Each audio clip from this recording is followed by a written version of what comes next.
Good morning दोस्तों, स्वागत है आपका हमारे यूट्यूब चैनल में। दोस्तों मैं हूं प्रिया और यहाँ पे हम बात करने वाले हैं मॉडर्न हिस्ट्री के संदर्भ में। तो फ्रेंड्स यहाँ पे हम आधुनिक भारत के इतिहास को देखने वाले हैं, मॉडर्न हिस्ट्री को, जिसके वन चैप्टर हम लेकर आएंगे डेली। वीडियो बहुत ज़्यादा बड़ा नहीं होगा पर चीज़ें बहुत ज़्यादा इम्पॉर्टेंट हैं तो उनको हम यहाँ पे ज़रूर देखेंगे। तो फ्रेंड्स यहाँ पे जैसा कि आपको पता होगा कि बीपीएससी जो है वो मॉडर्न हिस्ट्री से बहुत ज़्यादा क्वेश्चन पूछती है। एटलीस्ट 40 प्लस यानी 40 प्लस क्वेश्चन मॉडर्न हिस्ट्री से पुटअप किए जाते हैं हर बार। और यहाँ पे अगर आपने मॉडर्न हिस्ट्री को कवर कर लिया तो ये सोच लीजिए कि आपने एक बहुत मजबूत पार्ट जो है बीपीएससी का वो कवर कर लिया है। ठीक है फ्रेंड्स, तो यहाँ पे हम मॉडर्न हिस्ट्री के एक एक क्वेश्चन को बारीकी से डिस्कशन करेंगे।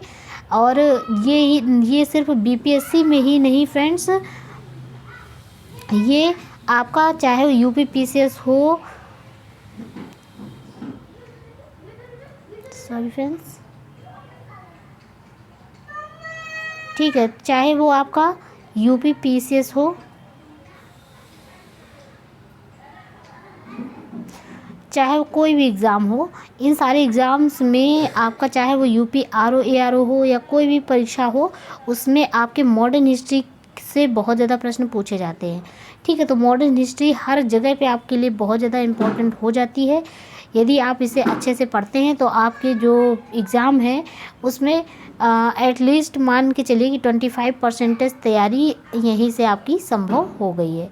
ठीक है फ्रेंड्स, तो यहाँ पे अब हम देरी ना करते हुए वीडियो को स्टार्ट करते हैं। और अगर आप हमारे चैनल पे नए हैं तो चैनल को सब्सक्राइब कर लीजिएगा। ठीक है, तो चलिए यहाँ पे हम 1 बाय 1 करके सारे जो चैप्टर हैं उनको डिस्कस करेंगे। ठीक है, तो यहाँ पे हम बात करने वाले हैं आधुनिक भारत का इतिहास, जिसमें हम उत्तरकालीन मुग़ल सम्राट के बारे में डिस्कस करेंगे। ठीक है फ्रेंड्स, तो चलिए यहाँ पे सारे क्वेश्चन को देख लेते हैं बारीकी से।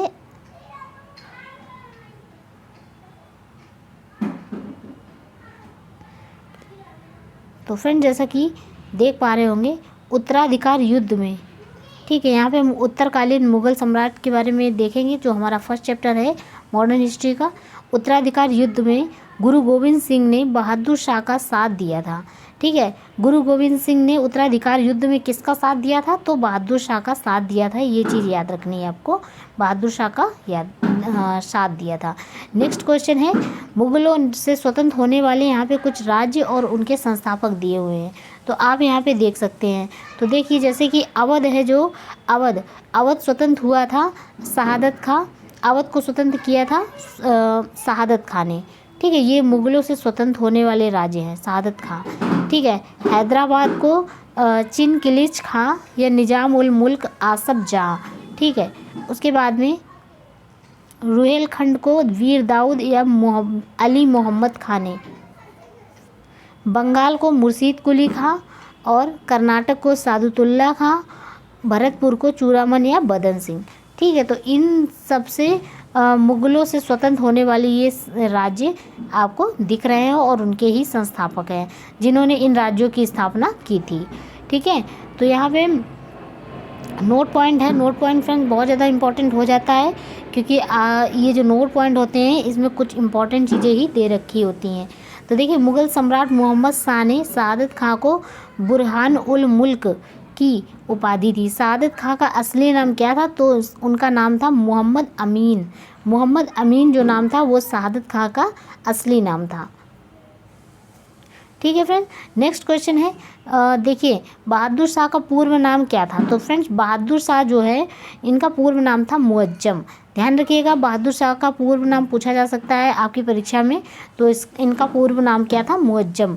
देखिए लूसेंट एक ऐसी बुक है जो कि बीपीएससी के लिए बहुत इंपॉर्टेंट है।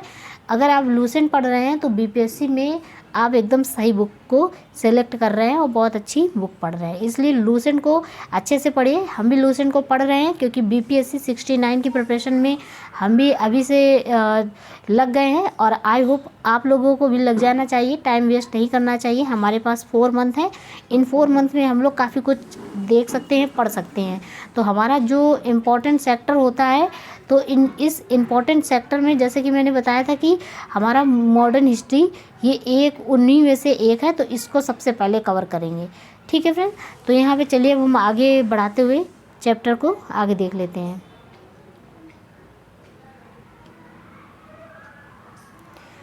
तो देखिए यहाँ पे बहादुर शाह का पूर्व नाम क्या था? मुअज्जम था, ध्यान रखिएगा। नेक्स्ट है बहादुर शाह को साहिब बेखबर उपनाम से पुकारा जाता है। किसको साहिब बेखबर के नाम से पुकारा जाता है? ये क्वेश्चन डायरेक्टली पूछा जा सकता है बीपीएससी में, तो आंसर हो जाएगा बहादुर शाह को। बहादुर शाह को साहिब बेखबर के नाम से पुकारा जाता है था। अच्छा, जहांदार शाह अपने शासन में लाल कुमारी वैश्या की हस्तक्षेप करने का आदेश दे रखा था। किसने दे रखा था? जहांदार शाह ने। ठीक है, नेक्स्ट क्वेश्चन है मुगलकालीन इतिहास में सैयद बंदू हुसैन अली खां। मुगलकालीन इतिहास में सैयद बंदू हुसैन अली खां एवं अब्दुल्ला खां को शासक निर्माता के रूप में जाना जाता है।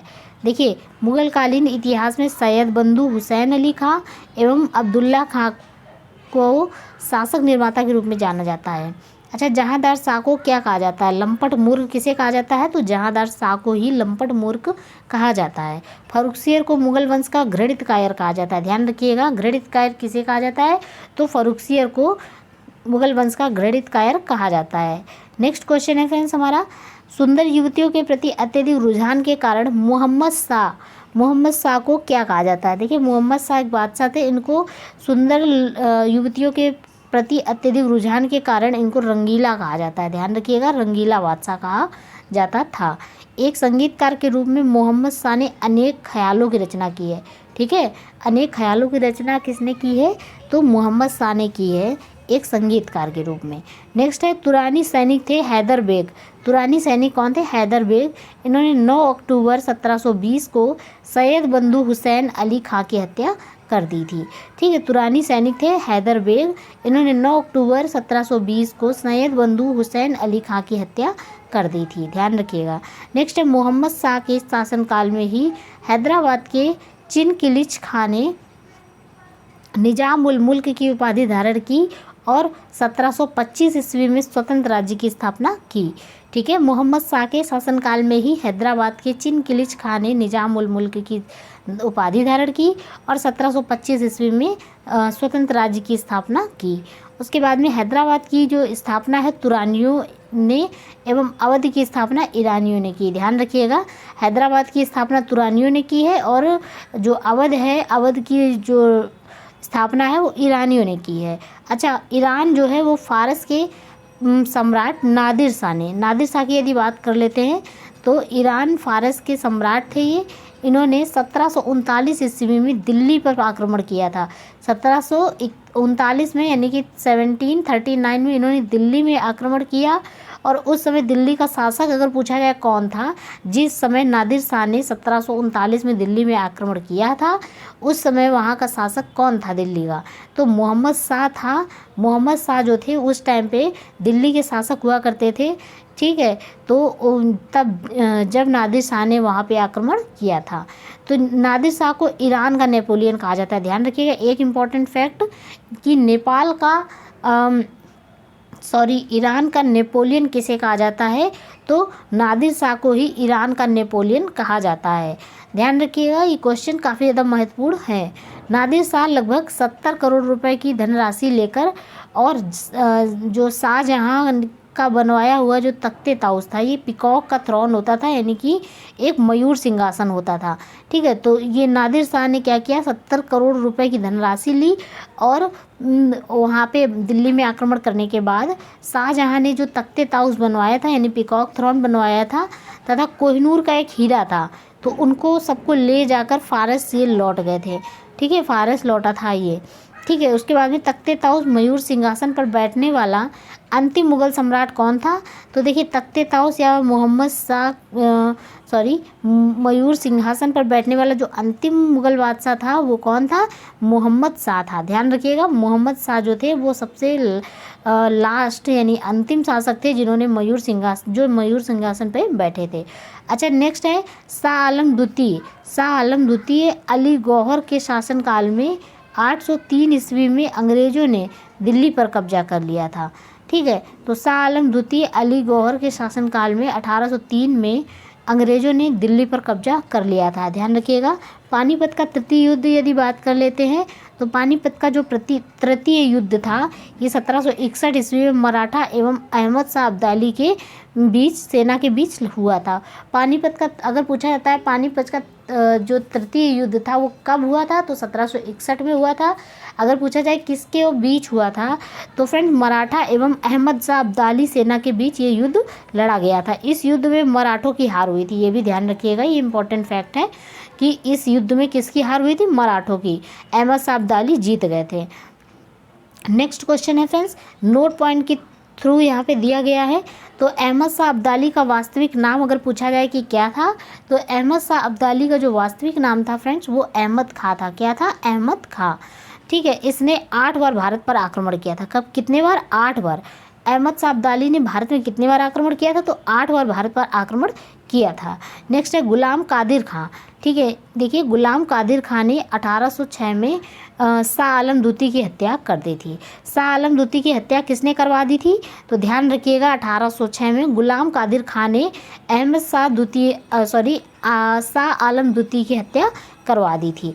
बहादुर शाह जफ़र की बात कर ले, देखिए अगर बहादुर शाह प्रथम की बात आएगी तो उसमें जफ़र नहीं लगेगा, वो प्रथम अलग थे, लेकिन यहीं पे सबसे लास्ट वाले जो थे अंतिम मुगल सम्राट, इनको बहादुर शाह जफ़र के नाम से जाना जाता है। ठीक है, तो ये अंतिम मुगल सम्राट थे। ठीक है, अब बात कर लेते हैं 1857 की क्रांति में भाग लेने के कारण अंग्रेज़ों द्वारा बहादुर शाह जफ़र को बंदी बना लिया गया था एवं रंगून भेज दिया गया था। ठीक है, देखिए 1857 ईस्वी की क्रांति में भाग लेने के कारण 1857 की क्रांति में किसने भाग लिया था, तो बहादुर शाह जफ़र ने 1857 की क्रांति में भाग लिया था, जिसके कारण इनको बंदी बना लिया गया था और रंगून भेज दिया गया था, ध्यान रखिएगा।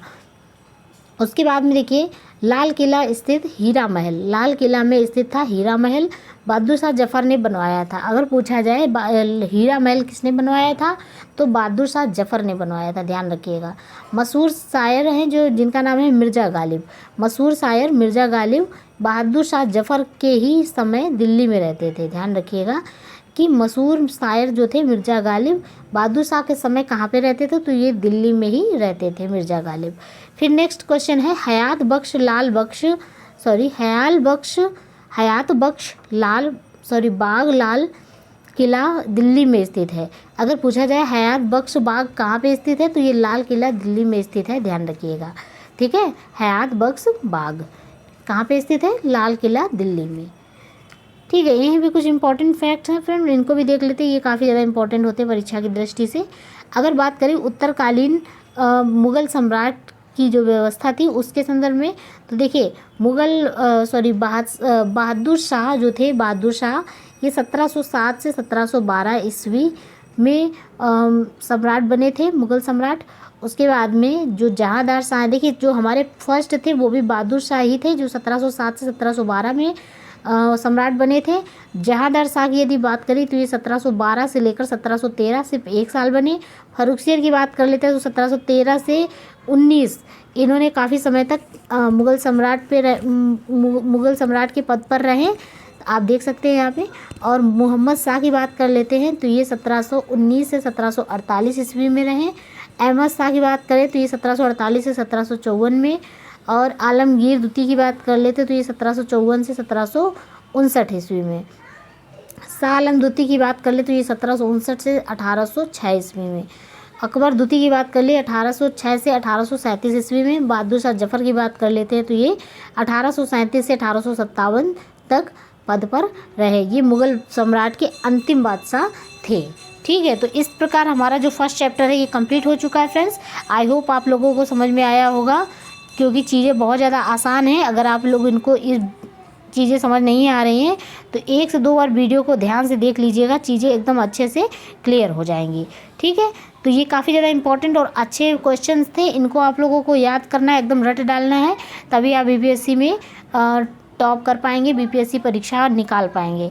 ठीक है, तो फ्रेंड्स हमारे साथ जुड़िए और अच्छे से पढ़िए, क्योंकि हम भी पढ़ रहे हैं साथ में आपके, और हम सभी लोग मिलकर साथ में पढ़ेंगे चीज़ों को थोड़ा लेके चलेंगे पर अच्छे से पढ़ेंगे, चीज़ों को याद करते हुए चलेंगे ताकि परीक्षा के टाइम पे हमें वो सारी चीज़ें रिमेंबर रहें जो हमें अभी याद कर रहे हैं। ठीक है फ्रेंड्स, मिलते हैं आपसे नेक्स्ट चैप्टर में, नेक्स्ट वीडियो में। नेक्स्ट चैप्टर को लेके आएंगे नेक्स्ट वीडियो में, तो उसी के साथ मिलेंगे आपसे नेक्स्ट वीडियो में। तब तक के लिए अगर आप हमारे चैनल पे नए हैं तो चैनल को ज़रूर सब्सक्राइब कर लें, वीडियो को पूरा लास्ट तक देखिएगा। मिलते हैं नेक्स्ट वीडियो में, तब तक के लिए जय हिंद।